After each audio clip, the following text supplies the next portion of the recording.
ఆకట్టుకున్న గణిత అవధానం అఖండ భూమి ఇచ్చాపురం స్థానిక శాంతినికేతన్ ఇంగ్లీష్ మీడియం పాఠశాలలో నిర్వహించిన గణిత అవధానం విద్యార్థులను ఎంతగానో ఆకట్టుకుంది. పాఠశాల చైర్మన్ దక్కత కృష్ణమూర్తిరెడ్డి గణిత అవగాహన కార్యక్రమాన్ని ఏర్పాటు చేశారు. ప్రముఖ గణిత అవధాని మడ్డు తిరుపతిరావు విద్యార్థులతో అవగాహన కార్యక్రమాన్ని నిర్వహించారు. విద్యార్థులు, ఉపాధ్యాయులు పృచ్ఛకులుగా అడిగిన ప్రశ్నలకు అవధాని తిరుపతిలో అద్భుతమైన సమాధానాలు ఇచ్చారు. విద్యార్థులు విసిరిన సమస్యలను అద్భుతంగా పూరించారు.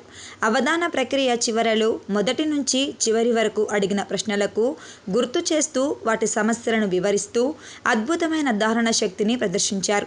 ఈ సందర్భంగా పాఠశాల చైర్మన్ కృష్ణమూర్తిరెడ్డి గణిత అవధానిని ఘనంగా సన్మానించారు. ఈరోజు మన స్కూల్లో గణిత దశావధానం ప్రోగ్రామ్ని జరుపుకుంటున్నాము. ఈ యొక్క గణిత దశావధానానికి అవధాని గారు ట్రూత్ రాశారు. మన స్కూల్ రావడం నిజంగా మన అదృష్టం. ఆయన మన స్కూల్లో వచ్చే ప్రోగ్రాము 2052 ఇంతవరకు 251 ప్రోగ్రామ్స్ ఇచ్చారు అన్ని స్కూల్లోనూ, బయట కూడా. మన స్కూల్లో ఈ ప్రోగ్రాము 2052 ఇది చాలా ఉపయోగం స్టూడెంట్లకు కూడా. ఈ అవకాశాన్ని మన స్కూల్లో ఇచ్చినందుకు తిరుపతి గారిని థ్యాంక్స్ చెప్తున్నాను. టీచర్స్ అండ్ స్టూడెంట్స్ కూడా ఈ అవకాశం జరుగుతుంది కోరుతున్నాను. ఈ ప్రోగ్రామ్ స్టార్ట్ చేయాల్సిందిగా దశావధాని తిరుపతి గారిని కోరుతున్నాను. Okay, thank you.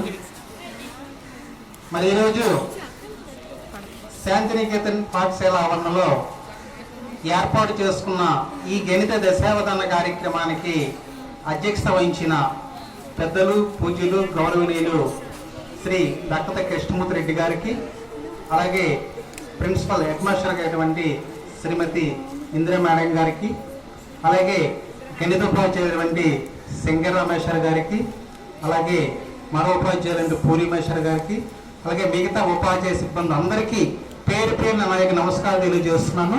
మీ అందరికీ కూడా మా యొక్క ఆశీస్సులు. నా ఇన్ఛార్జెస్ కూడా. అలాగే నా పేరు ఎం తిరుపతిరావు, మాది కంచుల మండలం బోరగాం గ్రామం.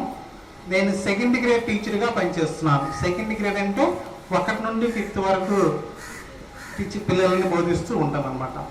అయితే 1997-98లో కృష్ణా జిల్లా మచిలీపట్నంలో బీఈడీ చేస్తున్నప్పుడు మరి ఆ కళాశాల మ్యాథ్స్ అయినటువంటి డాక్టర్ డిఎస్ఎన్ శాస్త్రి గారి దగ్గర మరి అవధాన కార్యక్రమాన్ని నేర్చుకొని రాష్ట్ర వ్యాప్తంగా ఎవరెక్కడికి పిలిచినా వెళ్ళి 8 నిమిషాలతో అష్టావధానం, 10 నిమిషాలతో దశావధానం, 12 నిమిషాలతో గణిత ద్వాదశావధానం వరకు చేశాను. సార్ చెప్పినట్టుగా ఈరోజు మీ ముందు చేసేది 252వ ప్రోగ్రాం గణిత దశావధానం. మరి ఈ సందర్భంగా మా గురువు గారు డాక్టర్ డిఎస్ఎన్ శాస్త్రి గారికి కూడా హృదయపూర్వక వంటి పాదాభివందనాలు కూడా తెలియజేసుకుంటున్నాను. అయితే మీరు అనొచ్చు, ఏంటి దశావధానం, ఏంటి మేథడ్ చెప్తారు, ఏం అడగాలనేది. గణితం అనేది ఒక మహాసముద్రం. అందులో మనం ఒక నీటి బిందువులో కొన్ని వేల కోట్ల వంతుంటాం. అయినప్పటికీ ఆ గణితంలో నేను ఒక 10 టాపిక్స్ తీసుకున్నాను. ఆ టాపిక్స్కి బౌండరీస్ కూడా తీసుకున్నాను. ఆ టాపిక్స్, ఆ బౌండరీస్ మధ్యలో మీరు ఏ ప్రశ్న వేసినా నేను చెప్పడానికి 1 నిమిషంలో పేపర్ పెన్ ఉపయోగించి చెప్పడానికి సిద్ధంగా ఉన్నాను.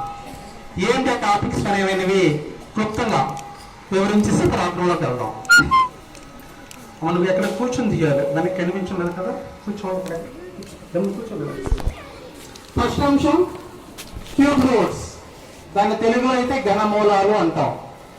ఘనము అంటే ఒక నెంబర్ ఎన్నిసార్లు గుణించాలి? 3 సార్లు గుణించాలి. 2 తీసుకుందాం. 2 3 సార్లు గుణించండి. 2 రెళ్ళ 4, 4 రెళ్ళ 8, అంతే కదా. 2 3 సార్లు గుణిస్తే ఏమొచ్చింది? 8. అంటే 8 యొక్క ఘనమూలం ఎంత అవుతుంది? 2 అవుతుంది. అటువంటివి 1 నుంచి 10 lakhs, 1 నుండి 10 లక్షల మధ్య మీరు ఏది ఖచ్చితమైన ఘనమూలం ఉన్న సంఖ్య మీరు ఏది అడిగినా దాన్ని నేను సమాధానం చెప్తాను అనమాట. మరి ఈ అంశానికి వృక్షకులుగా మీ పేరు చెప్పాలి.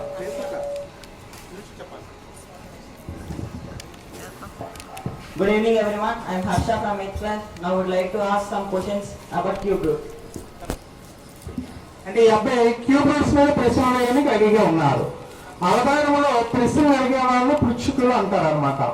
సమాధానం చెప్పేవాడిని అవధాని అంటారు అనమాట. ఇక రెండో అంశం 4 into 4 మ్యాథ్స్ స్క్వేర్. దాని తెలుగులో అయితే 4 into 4 గణిత చదరం అంటారు. తెలుగు అవధానంలో అయితే సమస్య పూరణం అని కూడా అంటారు.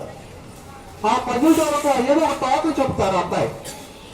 34 నుంచి 100 మధ్యన ఏదో ఒక ఈవెన్ నెంబర్ టోటల్ చెప్తే ఎటువైపు నుండి కలిపిన 4 అడ్డ వరుసలు, 4 నిలువు వరుసలు, 2 కర్ణాలు, 2 డయాగ్నల్స్ ఎలా అడిగినా వేసిన నెంబర్ వేయకుండా ఆ పజిల్ని పూర్తి చేయబడుతుంది అనమాట.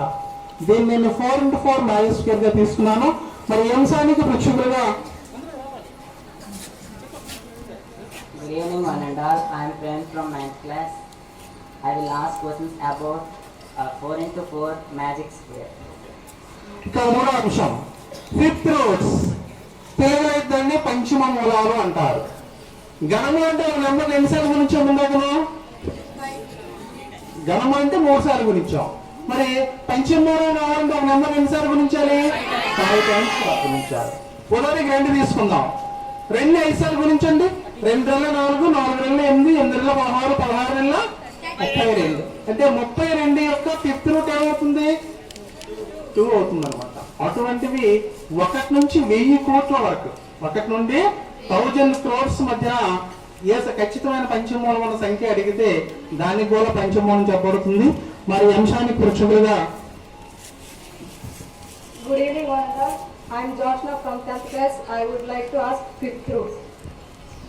ఇక 4th item మెంటల్ ఎడిషన్ కింద రాసాం. ఇలా పైన రాసాం చూడండి. 4th mental edition. తెలుగులో అయితే మనో సంకలనం అంటారు. సంకలనం అంటే ఏంటి? యాడ్ చేయడం అనమాట. అబ్బాయి ఏం చెప్తారంటే 100 నుంచి 1000 మధ్యలో ఒక నెంబర్ చెప్తారు.